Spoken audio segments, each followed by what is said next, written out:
Today is World Suicide Prevention Day. Suicide has taken the shape of an epidemic which results in 800,000 deaths every year. Yet many choose to suffer mental health issues in silence. Our next report is a study conducted by the World Health Organization and the startling facts and figures it has come up with on suicide.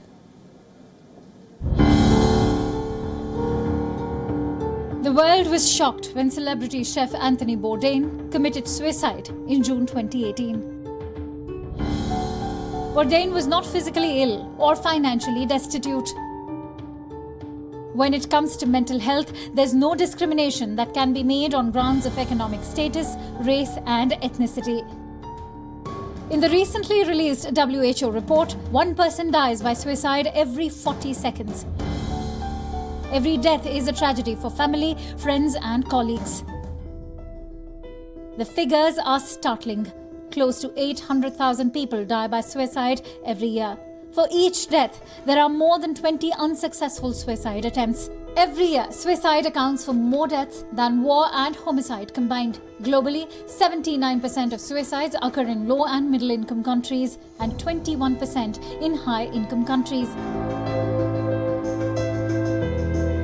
Pesticide poisoning accounts for 20% of global suicides, with most being reported from agriculture-driven economies. Following modernization of agriculture in the 1960s, during the Green Revolution, highly hazardous pesticides were introduced into rural households, causing an epidemic of fatal self-poisoning. Some countries have put forward strict regulations of highly hazardous pesticides. Sri Lanka has cut suicides by 70% with such regulations.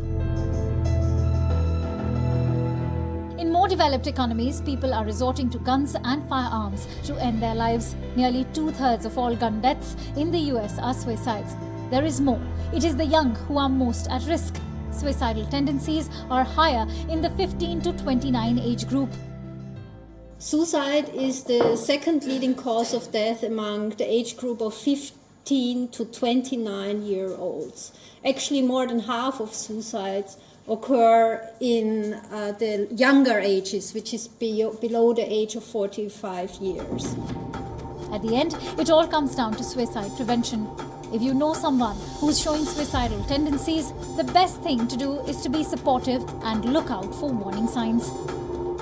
It is always important with regard to suicide prevention that we have to listen to the people around us. We have to take it seriously when someone says they do not want to live any longer, or they even very concretely say that they want to take their life. Bureau Report, Wion, World is One.